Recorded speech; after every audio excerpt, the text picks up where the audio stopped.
Car follow చేస్తూ సీసీటీవీలో చేస్తూ మనం ట్రాక్ చేశాము. ఠీకే, డెఫినెట్లీ దొరుకుతారు. మన టీం పని చేస్తున్న దానిపైన టెక్నికల్ పరంగా ఫిజికల్ పరంగా కొంతమంది అసోసియేట్స్ అంటే డైరెక్ట్ ఇన్వాల్వ్ లేరు. బట్ ఇక్కడ ఉన్న టైంలో డైలీ టైంలో ఫ్రెండ్స్ ఉంటారు, అది తాగిన వాళ్ళు అట్లా వాళ్ళు కూడా మనం ఇంట్రోగేట్ చేసి మనం ముందుకు వచ్చాము. ఆల్రెడీ మా టీం ట్రాక్ చేస్తున్నారు అతన్ని. సాద్ నగర్ దాటింది, కొంచెం ఇటు తిరిగినట్లు రాత్రి ఆయన 12 తర్వాత అంటే రాత్రి 11 నుంచి మార్నింగ్ 6 వరకు అతను ఎక్కడెక్కడికి వెళ్ళారు, ఎక్కడ వెళ్ళారు మాకు ఇప్పటిదాకా వచ్చేసింది. 6 తర్వాత మన టీం అక్కడ లాస్ట్ లొకేషన్ పైన మన టీం ఉంది. ఠీకే, టీం ఉంది, ఆయన వెతుకుతున్నాము. కార్ పారిపోయే ఛాన్సెస్ ఉన్నాయి. ఇంతకుముందు చెప్పారు నేను కూడా చచ్చిపోతానని. నేను దానిపైన మనం పోలీస్ టీం దానిపైన లేదు. మనం ప్రత్యేకమైన చర్యలు తీసుకొని ఆయన పట్టుకోవాలని, ఆయన పారిపోయినట్లే మనం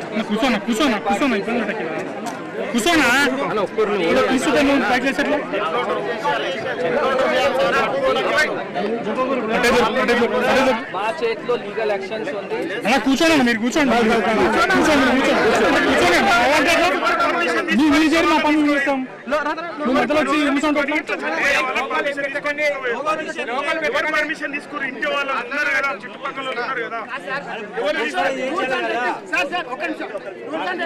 పిటిషన్ ఇవ్వండి, ఒకసారి పిటిషన్ ఇవ్వండి. బాడీ గవర్నమెంట్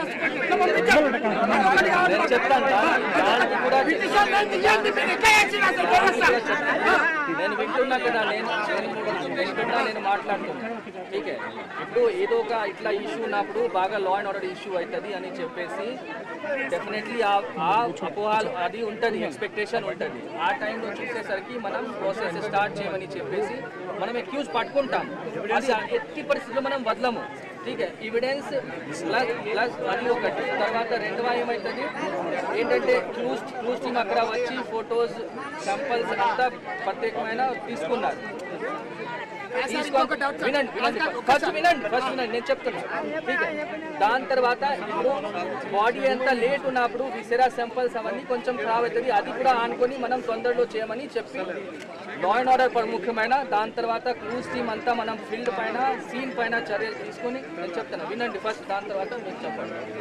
వేసుకొని ఈ అన్ని అంశాల పైన తీసుకుంటూ డిసిజన్ తీసుకోవడం జరిగింది. దాట్స్ మనం ఇక్కడే కాదు ఆ సీన్లో ఉన్నా కూడా మనం అంత బాడీ ఆ టైంలోనే షిఫ్ట్ చేసేసాము.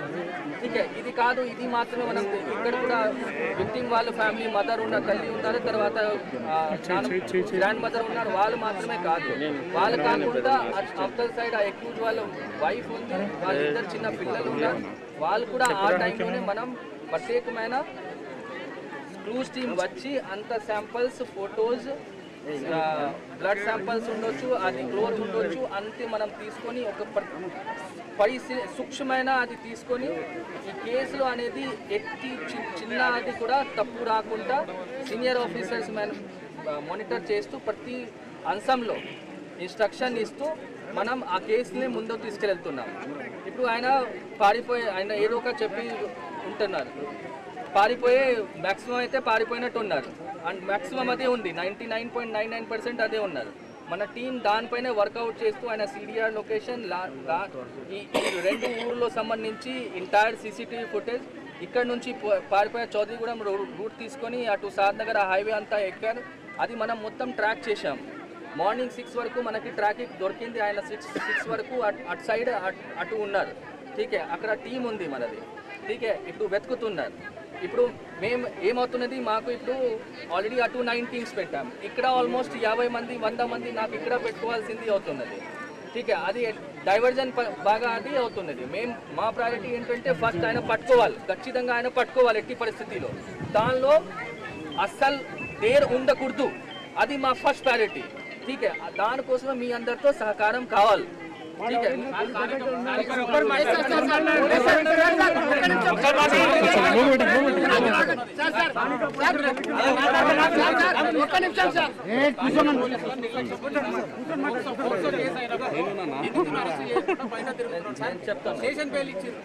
నేను చెప్తున్నాను. ఆ రోజు అరెస్ట్ చేసుకుంటే ఈ రోజు ప్రాణాలు పోగొట్టుకున్నారు. పోలీసులు నిర్లక్ష్యం చేశారు కదా సార్. పోలీసుల మీద మీరు ఏం చర్యలు తీసుకోవాలి?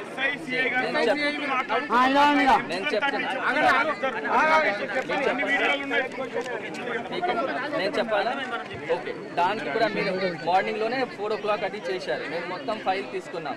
ఆ కేసులో ఇన్వెస్టిగేషన్ ఏమైంది, ఎస్ఐని అడిగాం, సిఐని అడిగాం, అక్కడ పోలీస్ సిబ్బంది ఉన్నారు, ఎవరైతే ఫ్యాక్ట్ సెన్సర్ కాన్ఫరెన్స్ అభ్యర్థి ఉన్నారు వాళ్ళు కూడా అడిగాం, ఇండివిజువల్ సెపరేట్ మనం అడిగాం ఏం జరిగింది అసలు. సో ఇప్పుడు ఈ మొత్తం ఐడియా తెలిస్తే అంటే పక్కన ఇల్లు ఉంది, వాళ్ళు ఎప్పుడో నుంచి మాట్లాడుతూ ఇట్లా ఉంది. ఠీకే, ఆ 4-5 months ఎప్పటి నుంచి మదర్కి తెలిసింది, అప్పటి నుంచి అమ్మాయి కూడా అసలు మాట్లాడకుండా కాలేజ్ కూడా బంద్ చేసి ఎడ్యుకేషన్ అంతా బంద్ చేసి ఇంట్లోనే ఉంటున్నది. ఈయన శంషాబాద్లో ఎగ్జామినేషన్ వెళ్ళినప్పుడు ఆమె వెళ్ళినప్పుడు ఈయన ఆ రోజు గుంజుకొని అది కూడా క్లియర్ కట్ వచ్చింది. దానికోసం కేసు అయినాయి.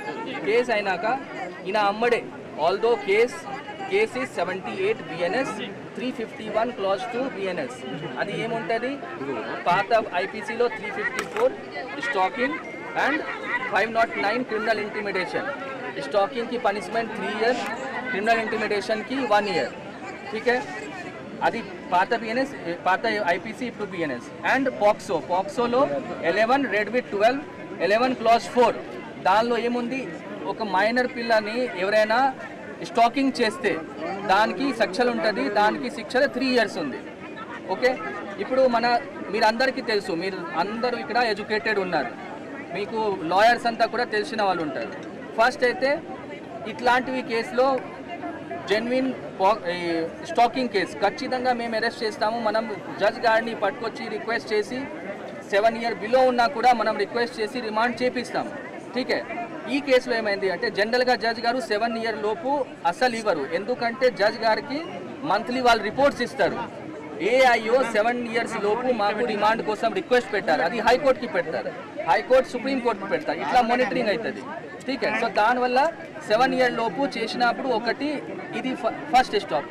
అయినా కూడా మనం రిక్వెస్ట్ చేసి తీసుకొని 354 కేసులో ఖచ్చితంగా రిమాండ్ చేయాలని చెప్పేసి మనం చెప్తాము. ఠీకే, రిక్వెస్ట్ చేసి ఈ కేసులో ఏమైంది, ఈయన దగ్గర 4 సిమ్స్ ఉన్నాయి. పాక్సో కేసు అవగానే మీ అందరికి తెలుసు ఆయన ఉన్నారా 15 రోజు పారిపోయినట్టు ఉన్నారు. ఇప్పుడు వాళ్ళ అసోసియేట్స్ అందరూ ఇంట్రోగేషన్ అయితే ఏమంటున్నారు మాకు తెలియదు, ఆయన ఏమన్నారు అప్పుడు అడవిలో, ఈ శ్రీశైలం అడవిలో ఉండే నేను అంతా చెప్పును, నేను ఎగ్జాక్ట్లీ ఎక్కడ ఉన్నా నేను చెప్పలేను, బట్ నేను అడవిలో ఉండే, అడవిల వల్ల నేను ఫోన్ మొత్తం స్విచ్ ఆఫ్ చేశాను. IMEI నంబర్ ఏదైతే ఉందో దానిలో నేను లేను, మొత్తం అటువైపు అడవిలో పోయి, శ్రీశైలం వైపు అడవిలో పోయి అటు పోయి నేను అప్పటి నుంచి అటే ఉన్నాను. అందుకే నాకు పోలీస్ వాళ్ళు దొరకలేకపోయారు. ఠీకే, ఎంత నిజమా అది ఇప్పటికీ నేను చెప్పలేను, ఇది ఆయన వర్జన్. ఠీకే, ప్లస్ బ్రదర్ కూడా ఉన్నారు, ఎల్డర్ బ్రదర్ ఉన్నారు. అప్పుడు కూడా దాచిపెట్టిన క్రమంలో మేజర్ పాత్రత ఆయన బ్రదరే. ఠీకే, బ్రదర్ మనం మార్నింగ్ కాదు నైట్లోనే తీసుకువచ్చాం. మనం బ్రదర్ వాళ్ళ ఫ్యామిలీ బ్రదర్ అంతా మనం తెలుసుకోవడానికి మనం తీసుకువచ్చాం, ఏముంది ఎట్లా ఉంది అంతా తీసుకువచ్చాం. అక్యూజర్లో సిస్టర్ ఉంది, సిస్టర్ వాళ్ళ ఫ్యామిలీ ఉంది, వాళ్ళందరినీ తీసుకువచ్చాం. అమ్మ నాన్న ఉన్నారు, అందరినీ తీసుకువచ్చాం. వాళ్ళ అసోసియేట్స్ ఉన్నారు, ఇక్కడ ఈ ఊర్లో షాబాద్ లోకల్, నాగర్కుంట లోకల్ అసోసియేట్స్ ఉన్నారు. తాగిన వాళ్ళు 3-4 ఉన్నారు, నేను పేరు చెప్పట్లేదు బయటకి, బట్ వాళ్ళు ఆల్రెడీ మనం తీసుకొచ్చి ఇంట్రోగేషన్ జరుగుతుంది, మనం మాట్లాడుతున్నాం, ఇంట్రోగేషన్ జరుగుతున్నది. ఠీకే, నిన్న మొత్తం 1 by 1 మార్నింగ్ నుంచి ఈవినింగ్ వరకు ఎట్లా అయినాయి ఏమైనాయి మనం మొత్తం తీసుకుంటున్నాం. ఇదంతా చేస్తూ మనం ఇప్పుడు మార్నింగ్ 6:30 వరకు క్లియర్ కట్ వచ్చేసాం. 6:30 ఆయన ఫైనల్ లొకేషన్ ఎగ్జాక్ట్ ఇది లొకేషన్లో అటు ఉన్నారు. ఫోన్ ఆల్రెడీ రాత్రి 11:57లోనే స్విచ్ ఆఫ్ చేశారు. ఎవరు రిలేటివ్స్తో టచ్లో ఇప్పుడు లేరు, is not in touch with any relatives. నాకు తెలిసిన వట్టు ఆయనకి ఐడియా ఉంది కాబట్టి డెఫినెట్లీ ఆయన ఫోన్ వాడే పరిస్థితిలో ఆయన అంత క్లేవర్ ఉన్నారు. ठीक है ठीक है बात कर रहा हूँ बात कर लेना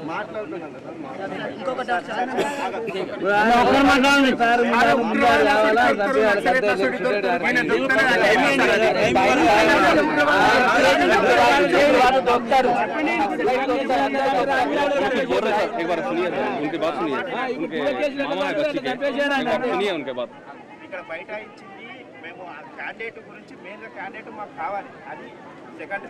బైఠాయించి నీకు ఇక్కడ మాకు ఫస్ట్ ఆఫ్ ఆల్ ఇక్కడ చంపి అంత చేసింది సిఐ కాంతారెడ్డి గారు, ఎస్ఐ రమేష్ గారు. ఎందుకు అంటే కేసు పెట్టినప్పటి నుంచి అప్పటి వరకు నేనే ఉన్నా సార్. ఫస్ట్ తీసుకొచ్చినప్పటి నుంచి నేనే తెచ్చుకున్నాను.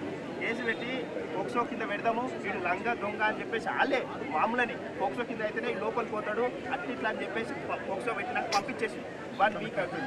నేను అడిగాను ఏమని, నీకు రిమాండ్ తీసుకోలేదు, సబ్మిట్ చేయలేదు, పక్క కేసు స్టాండర్డ్ కేసు పెడతాను అన్నీ చేస్తాను అంటే వాడు బెయిల్ తీసుకొని బయట ఉన్నాడు అంటే రమేష్ ఎస్ఐ. ఆయనకు ఆ కేసు అప్పటి వరకు ఆ ఫైల్ అప్పటి వరకే ఆయన చేతిలో లేదు సార్. ఆయనకు అలాట్మెంట్ చేసి ఆ కేసుని కాంతారెడ్డి గారు ఆ కేసు అప్పటి వరకు ఆయనకు నాలెడ్జ్ లేదు ఆ కేసు పైన. అప్పుడు ఫైల్ తెప్పించుకొని అప్పుడు ఎఫ్ఐఆర్ కాపీలో మెన్షన్ చేసిన ఇన్ఫర్మేషన్ చదువుతా ఉన్నాడు.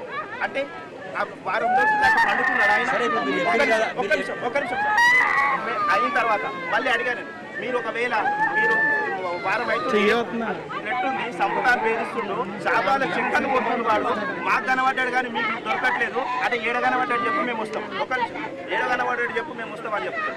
అంటే శాబాద్ చివరస్తుల పిఎస్ గారిని జిరాక్స్ అక్కడిక్కడ ఎక్కడ తిరుగుతున్నాడో నువ్వు సీసీ కెమెరా చెక్ చేయి, వాళ్ళు వేస్ట్ చేయి, ఫ్యామిలీ మెంబర్స్ వాళ్ళ అన్నకు తెలుసు, వాళ్ళ అన్ననే ఎక్కించుకొని తిరుగుతుండు, వాళ్ళ అన్నను పట్టుకో ఫస్ట్, వాళ్ళ అన్నను పట్టుకుంటే వాళ్ళు ఎక్కడో తెలుస్తుంది. నువ్వు ఇప్పుడు స్టెప్ తీసుకోకపోతే ఈ వారం రోజులలోనే వాడు ఈ పని చేస్తాడు అని చెప్పేసి స్టాండర్డ్గా నేనే చెప్పాను. నువ్వు భయపడకు, నేను చూసుకుంటా నన్ను రమేష్ అనే ఆయన నాలెడ్జ్ లేదు ఆ కేసు మీద. ఆయనకు ఆ కేసు గురించి మీరు అప్పుడు ఆయన చిన్న ఇన్ఫర్మేషన్ తీసుకోండి, ఆ కేసు గురించి ఎట్లా మాట్లాడు సిగమక్క మాట్లాడతాడు. ఎందుకంటే ఆయనకు తెలియదు ఆ కేసు ఎట్లా చేయాలి, దాన్ని ఎట్లా ప్రొవిజన్ చేయాలి, ఎన్ని రోజులకు రిమాండ్ చేయాలి, ఎట్లా చేయాలి, అమ్మాయిని ఎట్లా ప్రొటెక్ట్ చేయాలి, వాళ్ళకి ఎట్లా కౌన్సిలింగ్ ఇవ్వాలి, కనీసం ఆ నాలెడ్జ్ కూడా లేదు ఆయనకి. అట్లా అయిపోయిన తర్వాత 20 రోజుల నాటి మళ్ళీ మేము మళ్ళీ ఇవ్వాల్సి కలిస్తే అంటాడు ఆడు బయట తిరుగుతున్నాడు, ఆల్రెడీ ఆడు భయపడి లేగా మీ దగ్గరికి రాడిగాడు నాకు తెలిసి భయపట్టాడు. మీరు వెళ్ళండి జాగ్రత్తగా, మీరేం మీ దగ్గర మీ జోలికి రాడు. ఇది ఆయన చేసేది. దీనికి సహకారం సపోర్ట్ కూడా సిఐ కాంతారెడ్డి గారు. ఆయన అన్నాడు నాతోని, సిఐ కాంతారెడ్డి ఏమన్నాడు, ఖచ్చితంగా వీళ్ళు లోపలేస్తామే, నువ్వు బయటకు నువ్వు వెళ్ళిపో, ఎప్పుడు వచ్చినా వెళ్ళిపో నువ్వు. అరే మన సమస్యనే ఏమైంది, మనకు ఇన్ఫర్మేషన్ ఇవ్వద్దా, అంత పెద్ద కేసు మాకు ఇన్ఫర్మేషన్ ఇవ్వద్దా, ఏం జరుగుతుంది ఏందని చెప్పరు. నువ్వు వెళ్ళిపోయిగా వెళ్ళిపో, కానిస్టేబుల్తో పంపించేస్తాను ఇట్లా భుజం మీద తగ్గి. ఏం న్యాయం వీళ్ళు చేసినట్టు వాళ్ళది